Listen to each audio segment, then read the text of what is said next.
Bonjour, j'ai le plaisir de vous retrouver pour la présentation de notre nouveau module de gestion de vente directe. Donc la vente directe, l'objectif c'est de pouvoir saisir des offres commerciales, devis ou bien des bons de commande qui vont être générés une fois produits dans Oxiva. Ils vont être générés directement dans la base Sage qui est connectée. Donc ici nous voyons la base bijoux, nous avons une base Picard, donc on peut être en multibase de données, sélectionner la base sur laquelle on souhaite travailler et produire le document de vente.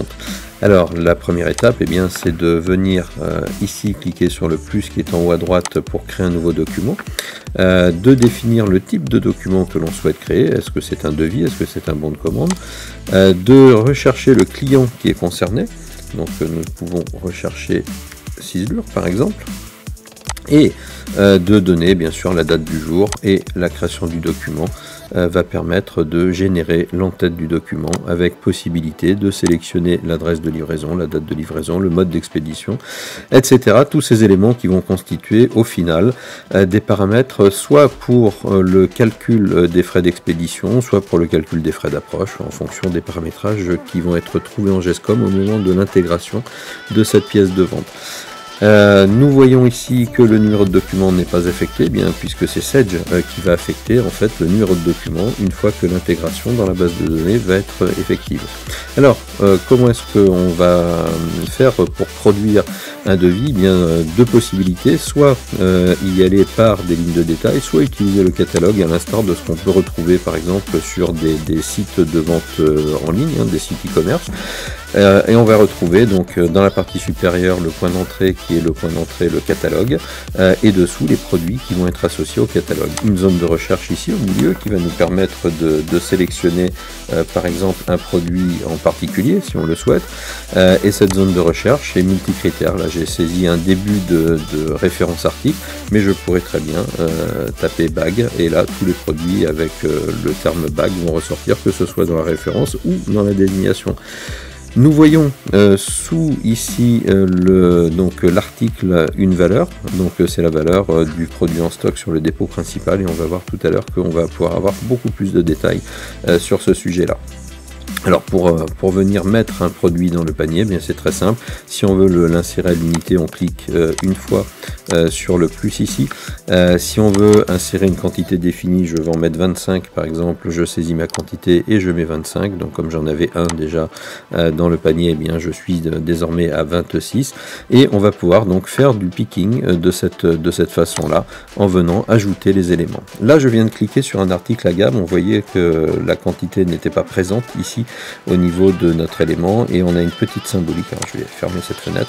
On a ici une petite symbolique qui nous indique que c'est un article à gamme. Si je viens cliquer sur plus, et bien tout simplement je vais pouvoir entrer pour les différents éléments de la gamme combien je veux d'articles, 10 pour le premier, 5 pour le second et aucun pour le troisième. Je fais OK, et on voit que ici sont intégrées directement toutes les lignes qui ont pu être sélectionnées et ventilées au niveau de la gamme.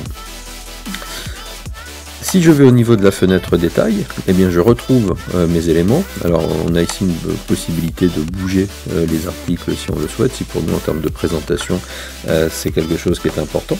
Partie droite ici, le système me mentionne bien qu'il s'agit d'un article avec un glossaire, et donc autour de ce glossaire, bien, je vais pouvoir ici avoir les éléments et demander l'impression ou pas de ce glossaire au moment de la mise en œuvre de l'offre commerciale. Ici au niveau des paramètres supplémentaires de l'article, donc possibilité de retourner dans le glossaire ici directement, possibilité de mettre un commentaire interne. Le commentaire interne, c'est un commentaire qui n'apparaîtra que sur la pièce de vente, qui va être transféré dans cette JSON, et surtout qui va suivre l'évolution du document de vente au fil de l'eau. Donc ce commentaire va être attaché à cette ligne BAOR 01 et on la retrouvera jusqu'à la facture comptabilisée. L'idée c'est quoi? C'est de pouvoir mettre un paramètre, peut-être une information spécifique pour nous en interne, et de conserver cette information au fil de la transformation des documents. Ici on retrouve la petite symbolique qui nous permet d'accéder, donc de voir que nous avons mis un commentaire interne et d'accéder à ce commentaire interne pour potentiellement le modifier. Je vais retrouver donc ici une fonction ne pas éditer qui va nous, là encore une fois, nous permettre de dire je mets cet article là sur mon devis. Ça pourrait être un article de frais par exemple, et cet article de frais vient impacter la marge au niveau de l'offre commerciale, mais ne sera pas édité pour le client. Et ce qui nous intéresse ici, c'est la disponibilité. Donc nous sommes sur un article à gamme et donc nous avons dépôt par dépôt la disponibilité de chacun des éléments de la gamme avec in fine le stock à terme. Nous avons la possibilité également de gérer des articles qui sont des articles conditionnés. Donc je vais aller chercher l'article émeraude forme navette, et cette émeraude forme de navette donc est disponible en écrin de 4, de 12, de 24. Donc ici par défaut nous avons la valeur qui est renseignée au niveau de la GESCOM, la valeur par défaut qui nous est proposée. Bien sûr je peux changer, donc tous les éléments et tous les paramétrages relatifs à la gestion du conditionnement s'enchaînent automatiquement, mais je pourrais également moi dire ici, eh bien j'ai un écrin de 4, de 12 ou de 24, moi ce que je veux c'est 6 pièces finalement, donc je vais aller faire du picking dans une boîte, dans un conditionnement, ce qui va faire que mon produit va m'alerter sur le fait que nous allons perdre le colisage et donc passer à l'unité en récupérant bien sûr les paramètres de vente qui vont s'appliquer à ce produit là.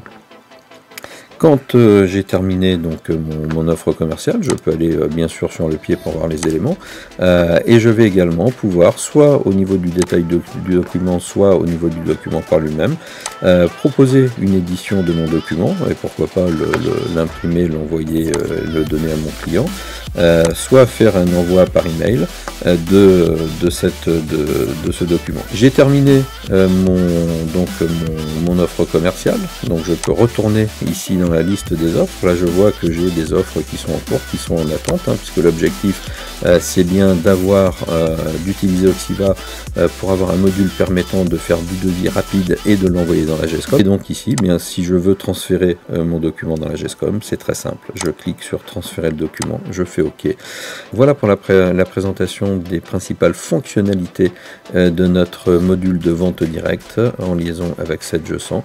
Je vous invite, si ça n'est pas déjà fait, à vous abonner à notre chaîne, à consulter les vidéos qui sont en ligne et qui vous permettent de découvrir les différentes fonctionnalités d'Oxiva. Et j'aurai plaisir à vous retrouver dans une prochaine vidéo.